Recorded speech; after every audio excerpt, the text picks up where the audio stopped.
information and having a pretty disciplined process of reviewing it, certainly before we agree to budgets in our business. The analogy would be that we as 535 members of Congress, we literally are the board of directors of the largest financial entity in the world, and we never talk numbers. I mean, you've got the number here, so it's not a fair question to ask, but I've been asking colleagues, I've been asking reporters, do you know how much the federal government spent last year? And most people I ask look pretty flummoxed. And I say, don't feel bad. It's not your fault. It's because we never talk about it. And so what I've done is I've just prepared this chart that just gives you some basic information. One number I want to point out is the $4.4 trillion. That's what we were spending totally, mandatory and discretionary spending in 2019 before the pandemic hit. Again, we recognized we had a pandemic, and Congress spent all kinds of money. In total, is about $6.4 trillion over 3 years more than the baseline of 2019 spending, 6.4. One of the things that surprised me as I put this chart together, breaking out discretionary versus mandatory spending, is I would have thought all that temporary COVID relief spending would have been discretionary. Once the pandemic passed, that spending would have just gone away. But in fact, only $1 trillion of the $6.4 trillion was allocated to discretionary, and $5.4 trillion was put into mandatory. I don't understand that. I'm not sure anybody understands that other than a few budget experts somewhere in the administration or maybe in the appropriations committees. I was shocked by that. The other thing I find pretty shocking, again, we really don't know, what the negotiators are negotiating from a standpoint of discretionary spending. That's what, the Omnibus or NECR is just talking about there. But we do know from the latest Treasury report from 2013 that in total, they're estimating 2023 spending will be $6 trillion. So you look at $6 trillion versus 4.4 in just that 4-year time period, have we literally just increased the baseline spending from 4.4 to $6 trillion, a $1.6 trillion increase, about 36% increase? If that's the case, we'll never balance the budget. I'll throw out two more. I know this is a lot of numbers, but let me just throw a couple more out. Had we just grown the 4.4 by a factor of population growth plus inflation, that number should be about $4.8 trillion, okay? Last year, the federal government raised in revenue $4.9 trillion. Isn't that kind of tantalizing from a standpoint that if we exhibited some financial discipline here, that we actually could have in sight a balanced budget? So we wouldn't keep growing our debt where all this deficit spending wouldn't continue to fuel inflation? One more little factoid to throw out there. Because of inflation, a dollar you all held at the start of the Biden administration is worth less than 88 cents today. We're talking about defense spending. Somewhere we've been told, haven't seen it in writing, but we've been told about $858 billion worth of defense spending. That's only worth about $750 billion from the start of the Biden administration because of inflation. We're mortgaging our kids' future. This is killing us from a financial standpoint. It's got to stop. This process has to stop, which is why I supported Senator Lee's unanimous consent request yesterday to pass a CR. As much as we all hate CRs, the dysfunction they represent, but pass a CR that gets us into next year, not only to give a Republican House an opportunity to respond to the people that put them in place, but also to give us time to start understanding what these numbers actually mean. And so with that, I'd like to, introduce Senator Lee, who offered that CR request yesterday. Just a few days from now, we'll be getting a bill. We'll be receiving spending legislation that we'll be expected to vote on. That spending legislation, I predict, will be 2,000 or 3,000 pages long. It'll spend over $1.6 trillion, and it has yet to be seen by anyone. You haven't seen it. We haven't seen it. In fact, we don't even have top-line numbers for it yet. We're told it's going to be a great deal, that we'd have to jump at it, that it would make a lot of sense. I struggle with that. I also struggle with the suggestion that this is an appropriate activity for Republicans to eagerly engage in at the precise moment when control of the House of Representatives has just flipped from the Democrats to Republicans, and will be flipping as of noon on January 3rd under the 20th Amendment. So I struggle with the suggestion that it makes sense to do that. Gone back as far as the mid-1950s, since 1954, we've seen control of the House flip from one party to the other 5 times, always in midterm elections during that time period. And during those midterm elections, when it flipped, there are exactly 0 examples of where the outgoing Congress passed a comprehensive spending bill in the lame duck session following that election, producing the majority shifting result. Why would we want to break with this precedent here? Why do that here? Look, the Democratic majority in the House and in the Senate that they've enjoyed for the last 2 years, along with the Democratic White House, has gotten a lot passed. They've accumulated about $4 trillion in new debt during that time period. They've spent an ungodly sum of money. They couldn't get their act together enough to pass a full fiscal year spending bill prior to the election. It was their choice. Not sure why they chose to do it that way, but they did. Having done that, I don't see any reason why Republicans should jump to their aid. Remember, they can't do this without Republican help, at least 10 Republicans in the Senate. I don't know why any Republican, let alone 10, would want to help them do that in that circumstance. There are those who say, well, it'll be too hard for Kevin McCarthy if we put these spending decisions on his shoulders as the new speaker early next year. Well, then I talked to Kevin McCarthy this morning after I heard a number of my colleagues saying that, and he said, nonsense. I'd love to do it. We need to do it. It would be malpractice for Republicans to pass an omnibus spending bill. And he said, in fact, I'm about to do a press conference on that. I don't know whether that's still going, but I think that started at about 1 o'clock. So he completely disagrees with it. Moreover, it stands to reason that a Republican House of Representatives would choose to allocate money differently, and I would hope a little more cautiously, than a Congress controlled by Democrats in both houses. It's boggling to me that we've got some members of our conference suggesting the opposite of that. That assumes facts not in evidence, and indeed contrary to evidence. In any event, as Senator Johnson mentioned, we went to the floor last night to offer up my proposed continuing resolution, a short-term spending measure that would move the spending deadline out, not by a week, but by a few weeks, allowing the next Congress, assuming nothing happens between now and then, to replace it, to pass spending legislation to cover the balance of the fiscal year.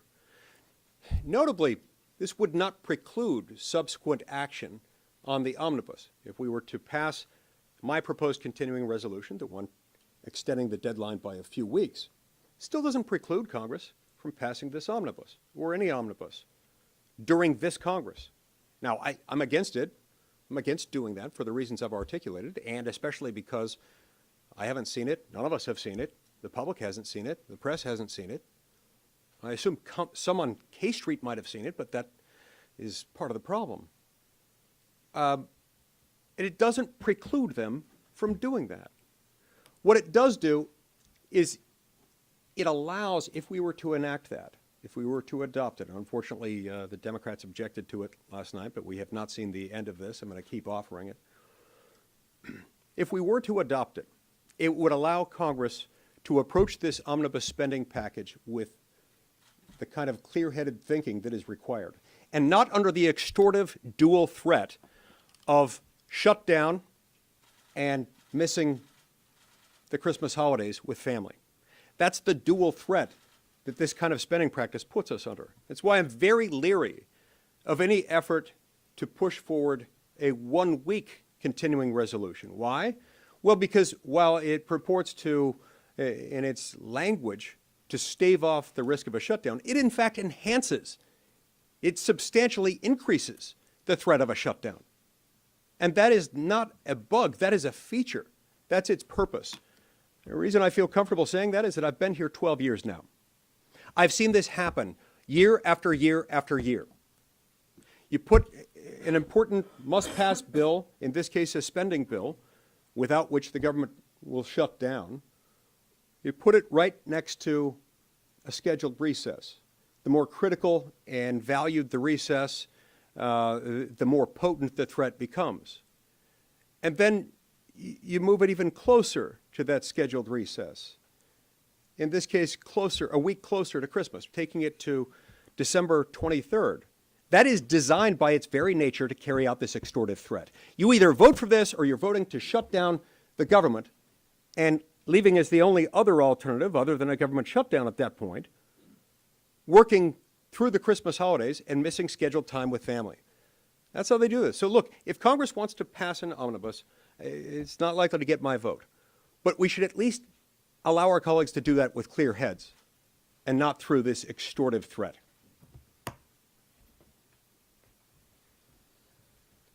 Merry Christmas, America. The Democrats and big government Republicans will be offering you a Christmas tree. Christmas tree in Washington is a bill that has something on it for everyone.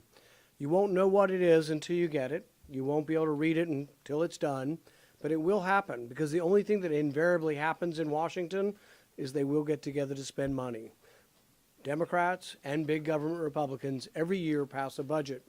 But it's a budget that, or a spending bill that has no budget. It'll be a spending bill in which everything is glommed together in one bill. It'll be a spending bill thousands of pages long, and no one will have read it. No one will have encompassed the entire bill, and it'll be given with only hours to read it, and then there'll be a reversal of blame. The blame won't attach to the people who, frankly, I wouldn't put in charge of running a Minute Mart because of their lack of business sense. It won't attach to people who cobbled together a multi-thousand-page bill in the dead of night, didn't show it to anyone, and put it forward. They will say, no.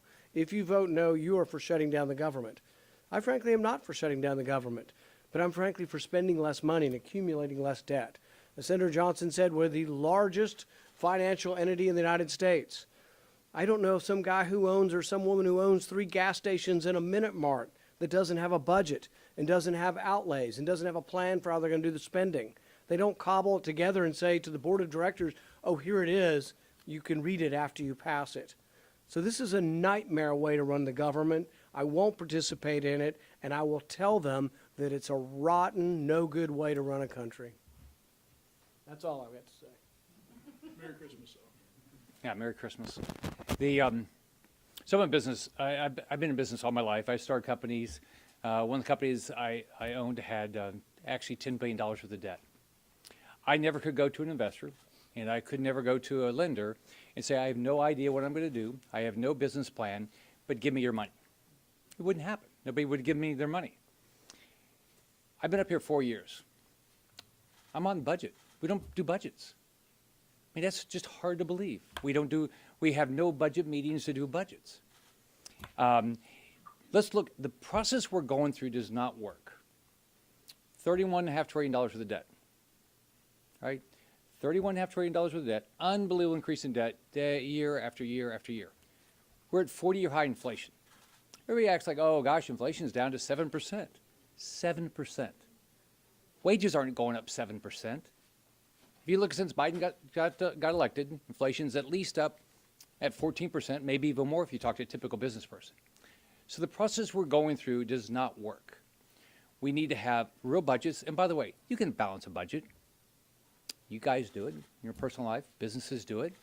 I was governor of Florida. We walked in. They had not balanced their budget in 20 years. Exit like, oh, yeah, we balanced our budget. No, they just kept borrowing money. We actually balanced the budget every year and actually paid off a third of the state debt. The way we did it is we went through every line in the budget and we said, what's important now? We made choices. Up here, the only choice is to spend more money. So we're going to get an omnibus bill, okay, in the next few days. We don't know how much money is going to be in it. We don't know what's going to be in it. We don't know what's going to be attached to it.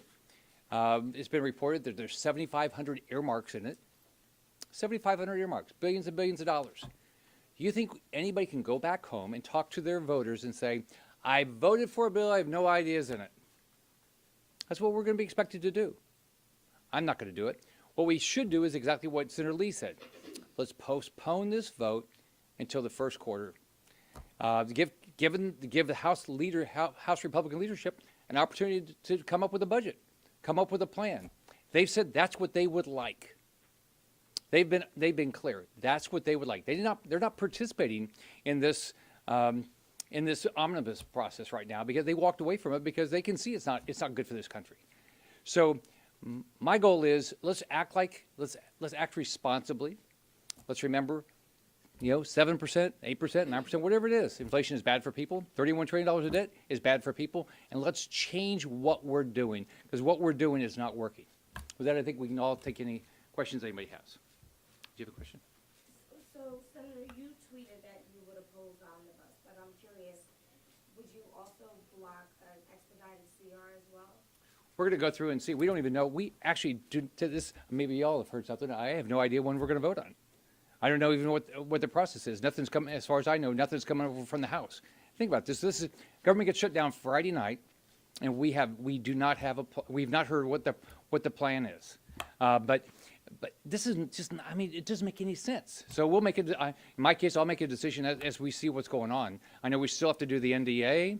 We still have the CR, and then we still have the omnibus. Let me quick respond to that question, because it's a question about process. And that's quite honestly what the folks negotiating this want you to concentrate on, the process, as opposed to the numbers. And so what I would love to have reporters start doing is educate yourself on the numbers, then start asking those who are negotiating the omnibus, why is $5.4 trillion from the COVID relief, why did that get stuck into mandatory spending? How much of that is just locked in now because it's mandatory? Again, we're always said, well, we can't do much on the discretionary side because it's all mandatory spending, so let's ignore that. Let that drive up our debt to over $31 trillion, mortgage our kids' future, because all we can concentrate on this. And then when we're concentrating on this, we don't even get to know what this is until we're asked to vote on it. So I would really love the reporters in this room right now to gather and think of a lot of questions for leadership and for the people negotiating this and start asking some of these questions. What's the $5.4 trillion? How much that goes away if the state of emergency ends? When will the state of emergency end? I mean, there are some really important questions that have to be asked in terms of how we are mortgaging our kids' future. Above and beyond, and again, I'm not trying to be insulting in terms of process, but that's exactly why this is set up this way. So we all focus on the little things, the little spending amount. Let's celebrate because we maybe prevented $25 billion from being spent when we're talking about in total spending $6,000 billion. So start looking at the big picture. Start concentrating on the numbers and start asking the people, the powers to be, the people in charge of all this that are mortgaging our kids' future, some of these hard questions the American public needs to ask them. Have you all seen have you guys seen the top number yet? No. Have you seen how many earmarks are in it? Have you seen any parts of it? Do you know what is attached to it? And we're all supposed to vote on this by what, Wednesday? Your point's well taken, but since we've got you guys in the room right now and not leadership, I have to ask another tactical question. Senator Lee, you talked about this being extortion, basically, tactically, to force your hand on this bill. It is. Why not turn that around and say, we're not going to support a time agreement. We need to kick this thing into next year, or force the issue this week as opposed to giving everybody another week to drag their feet and put, force the extortion on your position. Yeah, I mean, that's part of the process that we started last night by offering up this continuing resolution that would give us a few weeks. And again, it's very important to emphasize that CR, the one I introduced, or anyone like it, still wouldn't preclude them from doing an omnibus. I'm not likely to vote for it for the reasons I've mentioned, but still wouldn't preclude that. It's just that it would allow it to move forward without the extortive threat. So no one has offered a persuasive, compelling answer to me on that question. And until such time as they do, I'm going to continue to throw that up as the kind of approach that I think we should take. It doesn't have to be that exact formulation. It could be that. I'm open to a slightly longer or a slightly shorter window than I described, or weekly CRs automatically renewing unless Congress acts otherwise. But the point is just that there's no reason to create this artificial deadline. Now, those who do it usually say we don't like CRs, CRs are bad, and we can't extend the date, we can't extend the amount of time on which we're operating under a continuing resolution. Well, that's rich. And the reason it's rich is because we've been operating under a continuing resolution this fiscal year since September 30th. 2.5 months. What I'm proposing is just a few weeks. And so if they're now proposing, oh, we can do a week CR, but no more than that. Why is that the magic number? So 2.5 months plus 1 week is okay, but a few weeks beyond that is not. That's completely uncompelling. And I'd love to hear their answer to that. They have yet to provide one. With no conversation Right. since the end of September. None. By the way, let me quick add.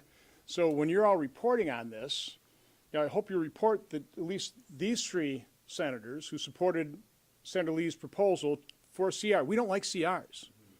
It is a bad way of, it just describes dysfunction. But we're all willing to support a CR that takes us into, I think February 7th was the date. February 4th. So don't be blaming us for a government shutdown. We're happy to accommodate that. Okay, lay the blame at the people who set up this grotesque and coercive process. Our approach diminishes the threat of a shutdown. Theirs enhances it deliberately. So. Can I follow up on that? What I don't hear from any of you, and stop me if I'm wrong, is any appetite from any of the 3 of you to pursue a shutdown to make this point. No, Is that right? we do not want a shutdown. Okay. That is the opposite of what we want. That's why we're proposing the approach that we have, because it It'll be their de-escalates. choice. It'll be their choice. Yes, ma'am. Um, Yeah, okay, I go ahead. wanted to follow up on earmarks. You guys mentioned it, and what we have seen, it seems like there's about 16 billion in earmarks. I think a lot of Americans would be surprised that these are still allowed. And this is, by the way, both Democrats and a whole lot of Republicans that would benefit from this. What is your reaction to 16 billion so far in earmarks in this spending bill? Well, we have a Republican conference policy position in the Senate that's opposed to earmarks. So I find it surprising that there is eagerness on the part of Republicans in the Senate for whatever earmarks they support, and for whatever earmarks they don't support that are in there. Their support for the bill is odd and oddly irreconcilable with that policy position. Yeah. You went on the floor yesterday and you asked for UC for a CR that will go until February 4th. You were denied that UC. So when you were asked to give your consent tomorrow for a 1-week CR, will you give your consent, or will you also deny what was denied to you? As I've told many of you in the past, I typically don't signal in advance what procedural objections I might raise to a late-breaking UC request. But I will say this, I'm going to continue to advocate for a CR that will take away the shutdown threat so that Congress can act in a clear-headed fashion and not under the extortive threat. Now, what that might culminate in, I don't know. But again, my effort here is to avoid a shutdown and to de-escalate that issue. This is to prevent a shutdown. If they reject that, what they are doing is literally enhancing, magnifying significantly at a calculated time of year the risk of a shutdown, and that's wrong. I think we're supporting what the Republicans in the House want, by the way. And by the way, there's no equivalency to those 2 unanimous consent requests. One literally is designed to allow a more thoughtful process, avoid a shutdown, and just have a less dysfunctional process. The other one is designed to coerce a very dysfunctional process that would result in us trying to take a vote on something we haven't seen or read and have no idea about. So there's really no equivalency between the approaches. Ours is very reasonable. Doesn't preclude them from negotiating an omnibus sometime in the next few weeks. Theirs is meant to coerce us, to force members to vote on something they've never even seen. Totally different. Why would you agree to their unreasonable request when they wouldn't agree to your reasonable request? It seems like it's Well, very we're not saying we're going to.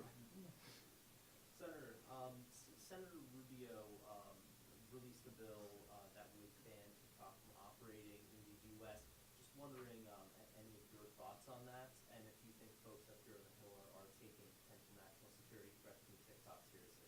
I support banning TikTok. I haven't read the bill yet. It's worth looking at.